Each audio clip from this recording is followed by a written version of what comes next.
Hi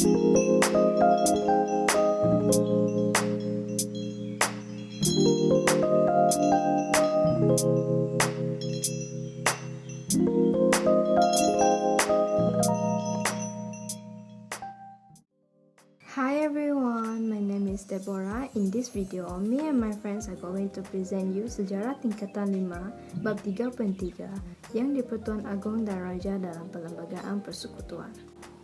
In this topic, I'm going to talk about institusi yang di-Pertuan Agong. Salam sejahtera semua, nama saya Quintus. Hari ini saya akan bertanya tentang kedudukan yang di-Pertuan Agong. Hi everyone, my name is Farah. Today I'm going to present about kuasa dan peranan yang di-Pertuan Agong, kuasa eksekutif.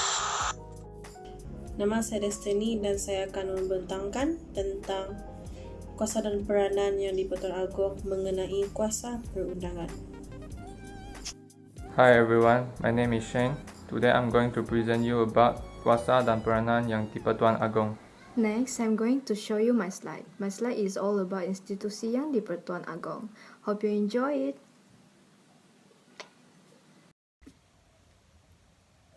Institusi yang di-Pertuan Agong. Jawatan yang di-Pertuan Agong wujud selepas kemerdekaan negara iaitu pada 1957. Yang di-Pertuan Agong memerintah 9 buah negeri dalam persekutuan. Antara negeri tersebut ialah Perlis, Kedah, Perak, Selangor, Negeri Sembilan, Johor, Pahang, Terengganu dan Kelantan. Yang di-Pertuan Agong dipilih melalui Majlis Raja-Raja. Pemilihan tersebut merupakan kaedah yang telah ditetapkan dalam Perlembagaan Persekutuan dan Peraturan-Peraturan Majlis Raja-Raja. Selain itu, jawatan timbalan yang di-Pertuan Agong diperkenalkan berdasarkan Perlembagaan Persekutuan. Seterusnya saya akan menyinarikan keutamaan kedudukan dalam persekutuan. Dalam perkara 32 Perlembagaan Persekutuan, kedudukan yang di-Pertuan Agong sebagai Ketua Utama Negara telah termaktub. Yang di-Pertuan Agong juga menjadi punca kedaulatan, ketaatan, perpaduan, kebesaran dan kemuliaan negara sebagai Ketua Utama Negara. Negara kita melangkah sejarah apabila Tunku Abdul Halim Muazzam Shah Ibni Almarhum Sultan Badli Shah ditabau sebagai Yang di-Pertuan Agong ke-5 dari tahun 1970 hingga tahun 1975 dan Yang di-Pertuan Agong ke-14 dari tahun 2011 hingga tahun 2016. Keutamaan kedudukan dalam persekutuan adalah seperti berikut. Yang pertama adalah di-Pertuan Agong, kedua adalah Raja Permaisuri Agong, ketiga adalah Raja-Raja dan Pemangku Raja, keempat adalah Yang di-Pertua bagi negeri-negeri, kelima adalah bekas Raja Permaisuri Agong yang menerima saraan diraja daripada Kerajaan Persekutuan, keenam adalah Perdana Menteri dan terakhirnya adalah Timbalan Perdana Menteri.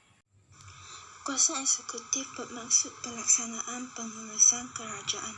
Dengan kuasa eksekutif, Yang di-Pertuan Agong bertindak mengikut nasihat Jemaah Menteri. Kuasa eksekutif yang pertama ialah Yang di-Pertuan Agong melantik seorang ahli Dewan Rakyat yang pada budi bicara baginda mendapat kepercayaan ahli Dewan Rakyat sebagai Perdana Menteri. Dengan nasihat Perdana Menteri, baginda akan melantik menteri-menteri, timbalan-timbalan menteri daripada ahli Dewan Rakyat. Kuasa eksekutif yang kedua ialah pelantikan jawatan penting. Yang di-Pertuan Agong akan melantik Penguasa Negara, Panglima Angkatan Tentera dan Ketua Audit Negara. Baginda juga melantik Ahli Suruhanjaya Pilihan Raya, Ahli Suruhanjaya Polis dan sejumlah ahli dalam Majlis Angkatan Tentera. Yang seterusnya ialah ketenteraan. Yang di-Pertuan Agong ialah pemerintah tertinggi seluruh Angkatan Tentera Malaysia. Baginda akan dibantu oleh Majlis Angkatan Tentera yang bertanggungjawab di bawah kuasa baginda bagi pemerintahan, tata tertib dan pentadbiran Angkatan Tentera. Yang akhirnya ialah diplomatik. Yang di-Pertuan Agong akan melantik diplomat Malaysia ke luar negara. Baginda juga menerima menghadap diplomat asing sebelum mereka mula menjalankan tugas di Malaysia.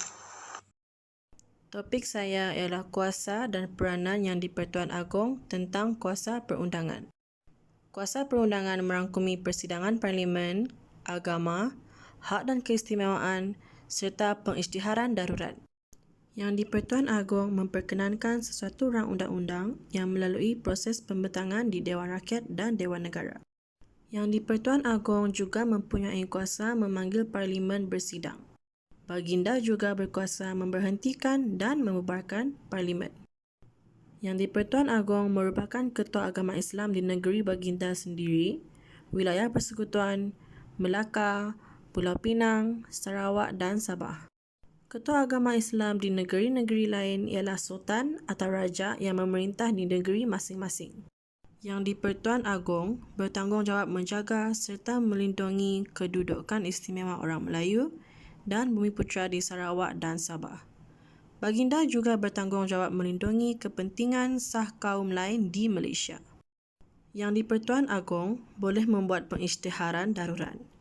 Pengisytiharan darurat dibuat setelah Baginda memastikan kebenaran wujudnya keadaan yang mengancam keselamatan awam dan ekonomi negara.